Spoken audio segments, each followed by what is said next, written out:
এমন অঙ্ক দেখে ভয় পাওয়ার কোনো কিচ্ছু নেই।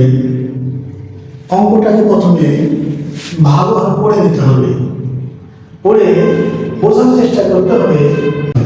যেখানে বলা হয়েছে আলম সাহেব একটি ব্যাংকে 7% বার্ষিক মুনাফায় 20,000 টাকা বিনিয়োগ করেন, তিনি প্রতি বছর কত টাকা মুনাফা পাবেন? 7% বার্ষিক মুনাফা বলতে বোঝা যাচ্ছে যে 100 টাকা যদি ব্যাংকে রাখা হয় তাহলে তাকে 7 টাকা বেশি দেবে।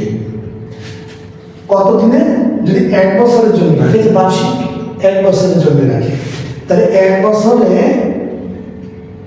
100 টাকাতে 7 টাকা বেশি পাওয়া যাবে, মানে বেশিটাই তো মুনাফা বা লাভ বা ইন্টারেস্ট।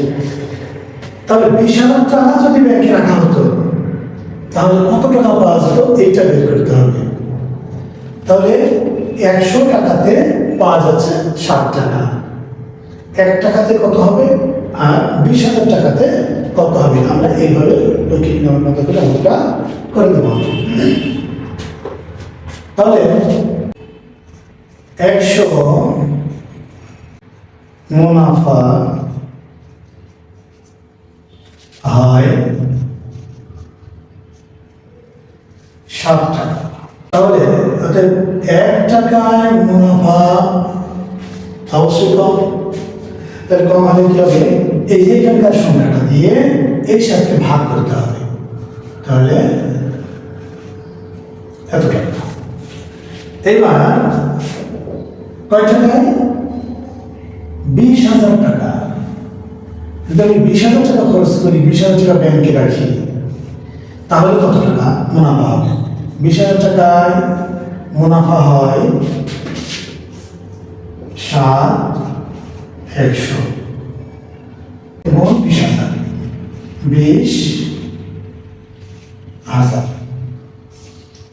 তাহলে এটা দিয়ে এটা কাটি, তাহলে কি হবে? শুধু এই দুটা শূন্য, এই দুটো শূন্য বাদ চলে যাবে, তাহলে কত? 200। তাহলে আমরা এইভাবে শূন্য কেটে দিয়েও আমরা করতে পারি। তাহলে কত হবে? 7 গুণ কত? 200, কত? 200। আচ্ছা, এবার 7 আর 2 গুণ করলে হবে 14, আর দুটা শূন্য জন্য শূন্য বসে গেল, তাহলে 1400 টাকা। তাহলে তো আমরা 20,000 টাকা ব্যাংকে রাখি, তাহলে আমার 1400 টাকা আমরা মুনাফা পাব।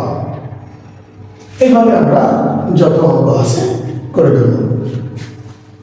অবশ্যই অঙ্ক করতে হলে অঙ্কের ভাষাটা বোঝার চেষ্টা করতে হবে কি বলছে, তাহলে অঙ্কটা সহজ হয়ে যাবে। যদি